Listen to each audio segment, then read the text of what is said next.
Bonjour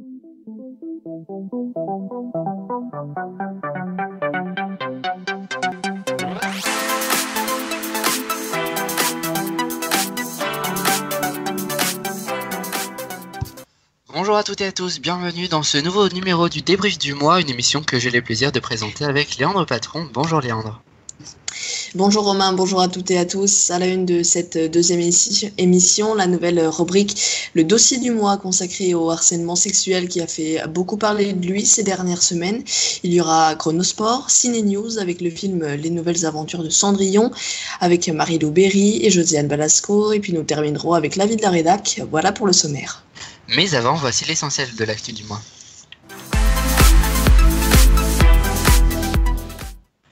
Ce mois d'octobre a débuté avec l'horreur aux États-Unis où une fusillade à Las Vegas a fait 58 morts. Et oui, un homme a tiré sur la foule pendant un concert où il y avait 30 000 personnes vers 22h heure locale à Las Vegas lors d'un concert de country. La fusillade a fait 58 morts et 527 blessés.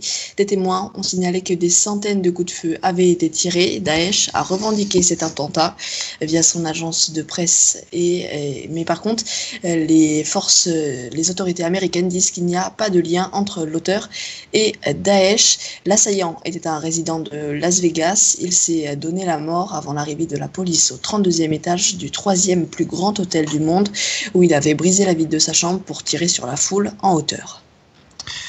Et ce début du mois a également été dramatique en France avec un attentat au couteau le dimanche 1er à Marseille. Un homme a égorgé une femme et en a poignardé une autre mortellement aux alentours de 14h le dimanche 1er octobre à Marseille, à la gare Saint-Charles de Marseille. Il a été tué par des militaires de l'opération Sentinelle qui se trouvaient sur place. L'homme était connu des services de police pour des faits de délinquance, mais inconnu des services terroristes. Il a crié à la Akbar. Daesh a revendiqué cette attaque dans la soirée. Le parquet antiterroriste s'est saisi de l'enquête pour assassinat en relation avec une entreprise terroriste, tentative d'assassinat sur personne dépositaire de l'autorité publique et association de malfaiteurs terroristes et criminels. Octobre a été synonyme de tension en Catalogne avec le référendum d'indépendance de cette région espagnole et les nombreuses manifestations, n'est-ce pas Léandre ? Effectivement, Romain, rien ne va plus en Catalogne. Ce samedi, le gouvernement espagnol a annoncé, lors d'un conseil des ministres extraordinaire, comment il comptait reprendre la main sur la région. Il a demandé de nouvelles élections régionales dans les 6 mois et a suspendu l'autonomie de la Catalogne. Il veut aussi que le président catalan soit destitué. Il y a quelques jours, l'affaire Weinstein a également choqué le monde entier. Le producteur de cinéma a réalisé de nombreuses agressions sexuelles. Le scandale se poursuit auprès d'Harvey Weinstein, donc accusé d'agression sexuelle et de viol. Le producteur, multi-récompensé, a été exclu la semaine dernière de l'Académie des Oscars. De son côté, l'Élysée souhaite retirer la Légion d'honneur qui lui avait été décernée en 2012. Au moins 6 actrices l'ont dénoncé. Plus de détails dans le dossier du débrief dans quelques instants. Dans l'actu politique, Emmanuel Macron a donné dimanche dernier sa première interview télévisée depuis son élection. Que peut-on en retenir, Léandre ? Eh bien, Romain, le chef de l'État a été interviewé par 3 journalistes dans son bureau. Son interview a duré 1h15. Il avait déjà donné 3 interviews écrites, une au Point, une à CNN et une le samedi dernier au journal allemand Der Spiegel. Dans cette interview, le chef de l'État a dû s'exprimer entre autres sur les logements, sur le scandale Weinstein, où il a déclaré, je cite, « J'ai engagé les démarches pour retirer la Légion d'honneur auprès d'Harvey Weinstein ». Il a été aussi interrogé sur l'ISF et sur ses petites phrases polémiques où il a déclaré, je cite, « J'ai toujours souhaité m'approcher d'une forme de vérité, donc je nomme, je l'ai fait il y a plusieurs années lorsque j'ai parlé d'illettrisme. Nos élites politiques ne disent plus les choses.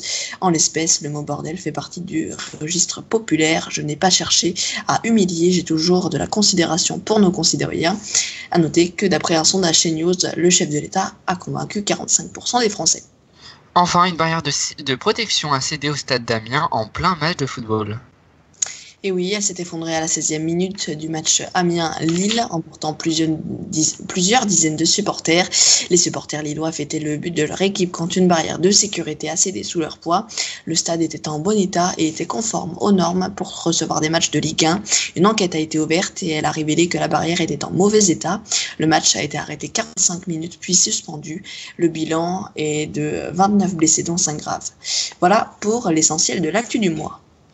Et revenons plus précisément sur l'affaire Weinstein, le célèbre producteur de cinéma agressé et harcelé sexuellement plusieurs femmes, dont par exemple les actrices Ashley Wood et Rose McGowan. Elles ont toutes les deux accusé l'homme d'affaires de leur avoir promis de favoriser leur carrière contre des faveurs sexuelles. Au total, plus d'une cinquantaine de femmes l'accusent de harcèlement, d'agression sexuelle ou parfois de viol. Harvey Weinstein avait tout organisé pour que ce côté obscur de sa personnalité soit caché au monde entier, en faisant notamment signer des contrats de confidentialité à ses employés et en menaçant les actrices de mettre fin à leur carrière. Mais alors Romain, quelles ont été les réactions directes suite à l'annonce de cette affaire ? Eh bien, cette annonce a créé un séisme planétaire. Tous les journaux ont parlé de cette affaire. De plus, de nombreuses personnalités se sont indignées, comme par exemple Emmanuel Macron, qui a demandé que l'on retire la Légion d'honneur à Harvey Weinstein dans les prochaines semaines. Cette affaire a également été une prise de conscience planétaire avec la création notamment du hashtag Balance ton porc, où plus de 425 000 femmes ont témoigné en racontant leur harcèlement et leur agression sexuelle, un hashtag créé par la journaliste Sandra Muller qui nous explique l'utilité de ce mot-clé. L'utilité, c'est pour ceux qui les écrivent. Ça leur permet de parler, de faire un premier pas. Après, une fois qu'elles en parlent, qu'elles mettent au moins la fonction, elles peuvent réfléchir, voir les autres réactions et se dire peut-être qu'on va faire un autre pas et peut-être on va aller au commissariat ou peut-être pas.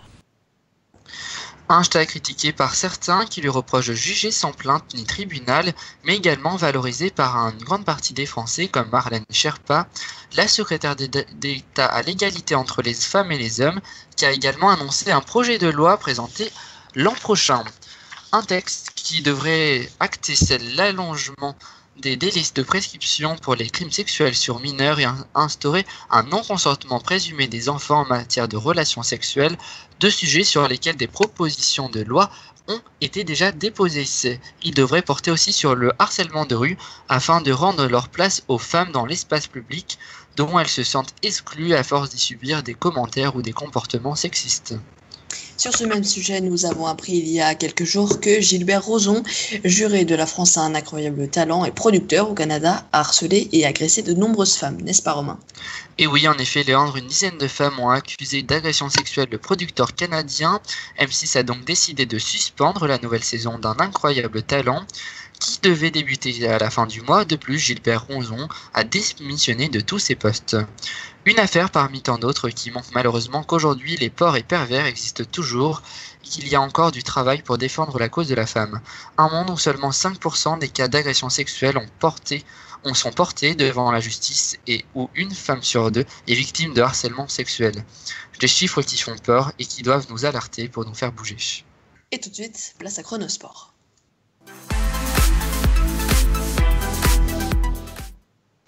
Et aujourd'hui, Johan revient sur la qualification pour la Coupe du Monde 2018 de la France. L'équipe de France a assuré l'essentiel, se qualifiant pour la Coupe du Monde en Russie, après ses victoires à Sofia lors d'un match terne contre la Bulgarie, et au Stade de France pour clôturer contre la Biélorussie 2-1. Les Bleus auront à cœur de bien se préparer en novembre face au champion du monde en titre, l'Allemagne, et face à un adversaire sud-américain encore non identifié, avant d'autres matchs de préparation en 2018 qui les acheminera vers la Coupe du Monde en Russie en juin. Les tirages au sort des phases de groupe se dérouleront le 1er décembre. La France est dans le meilleur pool, le pot numéro 1, et pourrait affronter par exemple comme adversaire de plus gros calibre l'Angleterre, l'Espagne ainsi que l'Uruguay. Merci Johan. Dans quelques instants, je vous parlerai du film Les Nouvelles Aventures de Cendrillon dans Ciné News, puis ensuite nous débattrons sur l'émission Quotidien dans la Ville Rédac. Mais avant cela, on s'écoute Closer de The Chainsmokers. Restez bien avec nous sur France News Radio.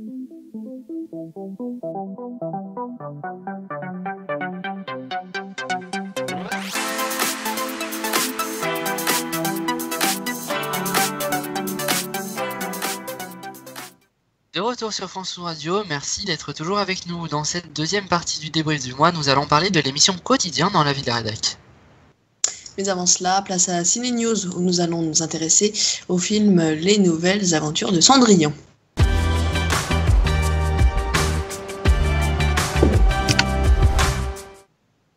C'est l'anniversaire de Julie, mais elle semble être la seule à s'en souvenir jusqu'à ce que Marco, l'homme qu'elle aime secrètement, l'appelle et lui annonce qu'il va passer chez elle pour lui déposer son fils car la babysitter a un contretemps. Julie est effondrée, tout le monde la considère comme une boniche. Seule avec ce petit garçon particulièrement odieux, Julie décide de lui raconter l'histoire de Cendrillon, enfin presque. Les nouvelles aventures de Cendrillon sont très décevants et dénaturent le conte initial de Charles Perrault, en proposant une parodie assez grossière et dans la caricature et dans de la modernité. De plus, le scénario est brouillon et les anachronismes trop présents. Du côté des acteurs, Marie-Lou Berry et Josiane Balasco, qui ont toutes les deux du potentiel, ont malheureusement oublié leur talent dans la loge avant de tourner le film. Seule touche positive du film, sa morale, les personnes qui nous attirent physiquement ne sont pas forcément les plus belles personnes à aimer. En conclusion, Les Nouvelles Aventures de Cendrillon est un remake raté du meilleur conte de Perrault. Et tout de suite, nous allons parler de Quotidien dans la vie de la rédac.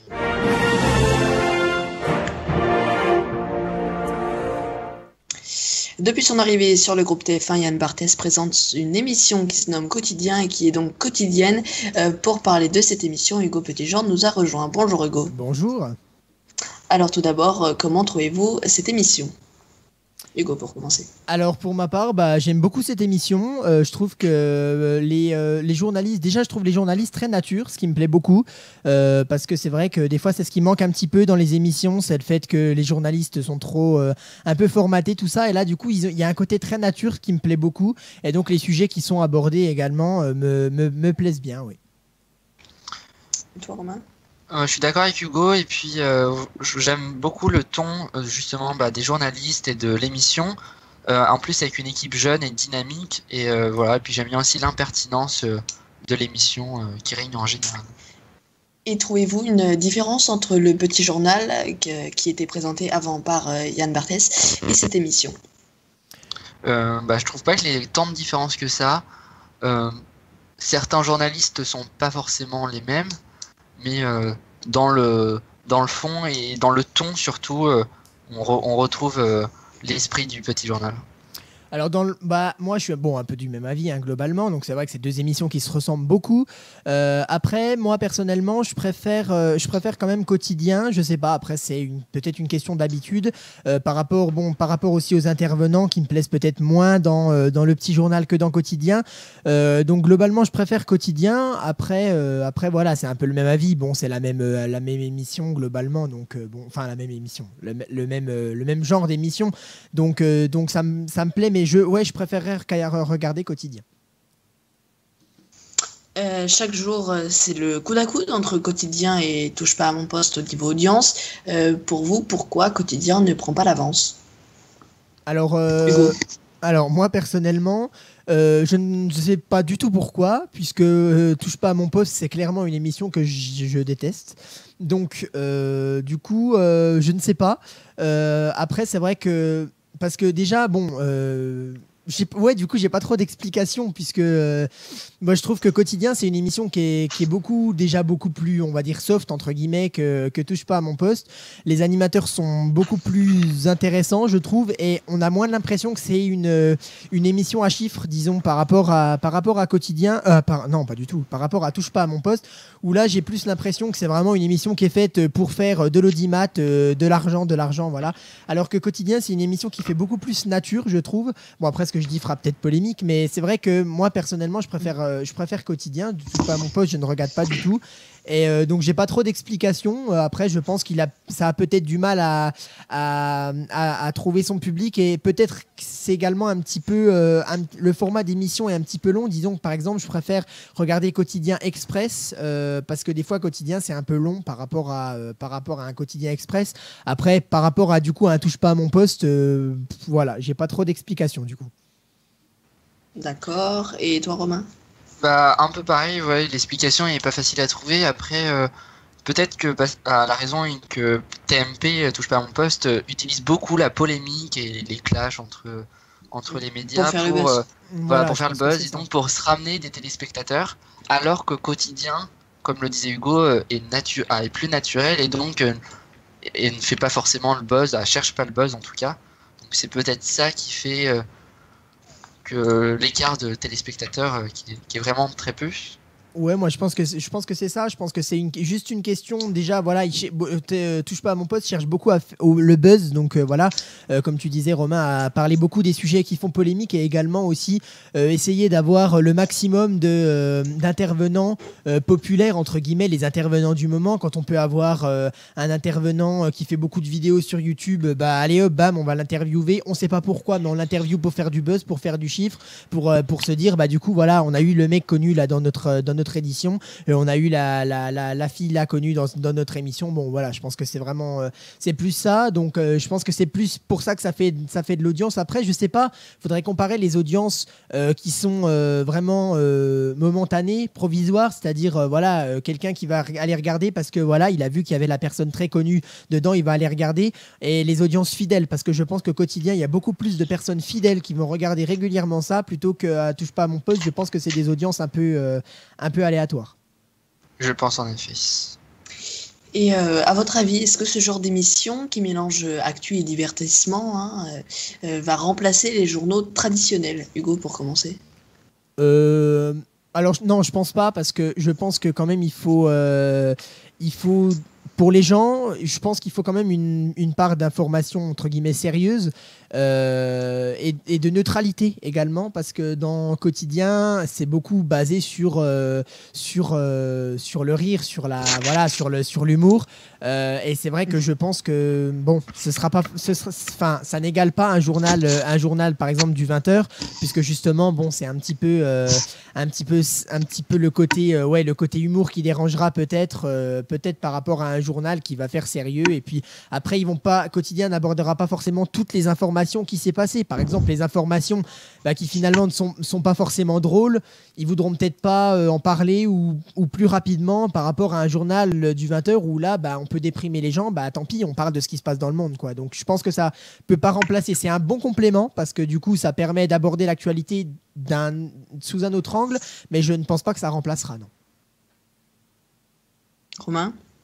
Oui, c'est vrai, je suis d'accord, encore une fois, on est souvent d'accord, mais je pense oui que ça va pas remplacer les journaux, mais après, par contre, ça va attirer un public, les jeunes vont plus regarder Quotidien que les journaux traditionnels qui sont vraiment basés sur l'actu, et ils vont pas faire de divertissement, contrairement à Quotidien, donc je pense que les journaux traditionnels devraient réfléchir un peu à une évolution pour s'ouvrir plus à la jeunesse en prenant, pas en copiant Quotidien, mais en prenant quelques séquences, en quelques concepts, voilà. Oui, après c'est bon, c'est voilà. Je pense qu'il faut une part d'humour, justement, parce que oui, je pense, comme tu le dis, que Quotidien attirera plus les jeunes qu'un journal télévisé. Pas forcément que dans l'humour. Non, mais même dans la façon d'aborder, disons que Quotidien, je vais pas dire, j'arrive pas trop à trouver l'adjectif qui va bien, mais une façon plus cool, en gros, d'aborder l'actualité par rapport à du traditionnel comme les journaux télévisés. Je pense qu'après ça, c'est quand même impératif. Bon, après. Des fois, les journaux ont tendance justement un peu à dramatiser, à tout ça. Donc après, oui, je pense, comme tu dis, qu'il faudrait penser peut-être à améliorer, à trouver des combines qui fassent que voilà, ça intéresse plus de monde, parce que c'est vrai je connais pas beaucoup. Bon, après voilà, quand on grandit, plus on s'intéresse un petit peu à ce qui se passe dans notre monde, et on s'intéresse à l'actualité, donc on regarde les journaux. Mais c'est vrai que les plus jeunes n'ont pas, je pense, forcément tendance à s'intéresser à ça. Mais je me dis que d'un autre côté, ceux qui ne s'intéressent pas forcément au journal de 20h, ça veut dire qu'ils ne s'intéressent pas forcément... Enfin, je dis journal de 20h, ça peut être 19h45, ça peut être... Voilà. Ils ne s'intéresseront pas forcément non plus à Quotidien, puisque Quotidien, c'est quand même... Ça reste de l'actualité. Donc, si on ne s'intéresse pas à l'actualité, qu'on regarde Quotidien ou le journal de 20h, ce sera la même chose, finalement. Donc après, bon... C'est vrai. Eh bien, merci à tous les deux pour avoir donné votre point de vue très complet sur cette émission que vous pouvez retrouver chaque soir du lundi au vendredi de 19h20 à 20h55 sur TMC. C'est donc la fin de ce numéro du débrief du mois. Merci à vous tous d'avoir suivi cette émission. Merci également à Hugo pour la technique et la vie de la rédac. Et votre prochain rendez-vous, c'est mercredi pour un mois un pays présenté par Hugo Petitjean. Bonne journée et à samedi prochain pour le JT. Et oui, merci à tous de l'avoir suivi. Quant à moi, je vous retrouve le vendredi 3 novembre pour la rentrée du téléjournal. Je vous souhaite de passer un excellent après-midi et bonnes vacances à ceux qui ont la chance d'en prendre. À bientôt.